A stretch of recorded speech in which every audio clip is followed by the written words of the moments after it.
Әлеуметтік желіде Елдос Колобок атанған Елдос Кадирханов жарымен бірге гендер пати жасады. Олар бұл нәрестені 10 жыл бойы күткен еді. Жұбайы екеуінің берік махаббаттарының арқасында шыдамдылық танытып, емделіп, қаншама қайғы қасірет көрсе де көтере білді. Алла өз жаратқан жандарын дүниемен, не болмаса баламен сынауы мүмкін. Бұлар мұндай сынақтан аман есен өтіп, бүгінгі күні әлеуметтік желіде өзінің қуаныштарымен бөлісті.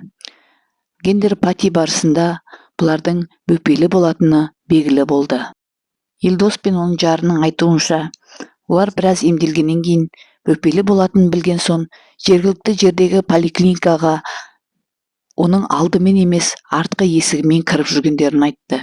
Себебі бұлар әлеуметтік желіде белсенді болғандықтан көпке тарап кетпесін деп, біразға шейін поликлиниканың артқы есігінен кіріп жүргендігін мәлім етті. Бұл да сақтанудың бір түрі. Елдос пен оның жарын құттықтай отырып, өмірге салиқалы, саналы бала дүниеге келуін тілейміз. Өмірде құрсақ көтере алмай, сәби сүйе алмай жүрген жандарға міне бұл кісілер таза үлгі боларлық жанұя. Құдай деген құр қалмайды дейді. Сондықтан әлі де сәби сүйе алмай жүрген жандар емделіп, сәби көтеретіндеріңізге сеніңіздер. Аллаға тапсырып ем алыңыздар. Бұл да бір осындай отбасыларға үлкен мотивация беретін жанұя болды.